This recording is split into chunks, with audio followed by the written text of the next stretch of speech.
Good morning, everybody. The sun is really bright this morning, and it is a beautiful day. There still is a lot of preoccupation, a lot of worry in the air, and many people are concerned. Um, we're living in difficult yet beautiful times. There's just so much glory in spring, with everything producing and shining and colorful and bright. I think of the sun a lot. And part is that today, of course, for those of you who are Christian, is Good Friday. And for those who just simply live around a lot of Christians or in a country that is traditionally Christian, Good Friday often involves a lot of public acknowledgement. There are changes in diet. Many people here in Salt Lake, where I live, are engaging in a fast today concerning the coronavirus and the epidemic and the problems that people have. And for Mormons, that's a very big thing, and it's sort of asking and begging the intervention of the heavens and miracles even. In much of the world, Catholic world, people avoid meat today. They eat anything but flesh because today celebrates Jesus' crucifixion and begins the darkness of a time when God was gone. It also is a time where, in many traditional places, sin is expected to walk widely throughout the earth, since God is busy, so to speak, and dead, in other words. The Christians, when they began, often adopted solar imagery to understand Jesus. So the idea of the sun was very important. Many early Roman churches have an oculus in the middle, or an oculus, that is to say a hole in the middle of the dome to invite the sun in so you can actually track the movements of the sun on the floor. And of course, places where the Catholics went to build their empire, like Mexico and Peru, were places where the sun was also worshipped. In Peru particularly, the sun was one of the major divinities of the Incas, called Tata Inti, the sun.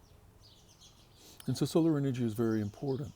And as a result, in places like Cusco, you see the images of the sun, the burst of the sun, representing the host, the body of Christ, the flesh of Christ. So there's a combination of images in the death, the crucifixion, and the brightness of the sun above me. And the sun, of course, in northern climes, has only recently, in March, a month ago, passed its equinox and started increasing daylight and daytime, which is part of why spring is such a glorious time. And so Easter, because it's on a lunar calendar, moves. It doesn't always fall right on the equinox, but it's right near the equinox. Because for pagans, it marks that time when the sun starts growing again. Of course, in the southern hemisphere, it's the opposite. It's the time when the sun starts weakening, and night grows longer, daylight grows shorter. So I want to read to you today a poem. It's a brand new poem. I just wrote it this week and last week. I wrote it last week, worked on it on the weekend, and then finished it up this week. I took it to my poetry group last evening, and they helped me work over it, and I feel like it's ready to read to you.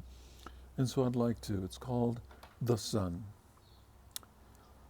I was reminded it is not logical to expect the sun tomorrow just because it has risen all our days. Still, you and I always talk, even if we are both just voices and faces fluctuating on a screen in digital fits and starts. You'd also come here and I'd go there, despite our custom. There are no more flights. Your country won't let me in, and mine won't let you in.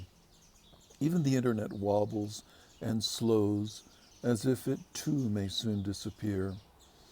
Sunrises we never thought would fail us are gone. Is it just for a few weeks, or is it silly now to expect the night to end at sunrise, the first tingling of the horizon with light? Maybe sunshine has become a memory of Camelot or a garden in Eden. I hope not.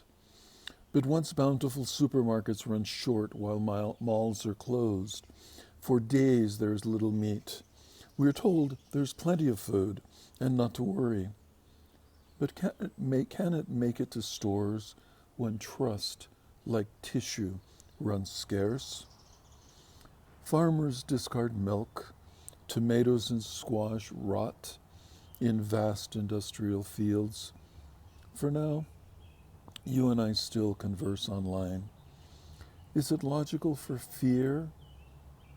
Rather, is it illogical for fear, yet hope what was will be?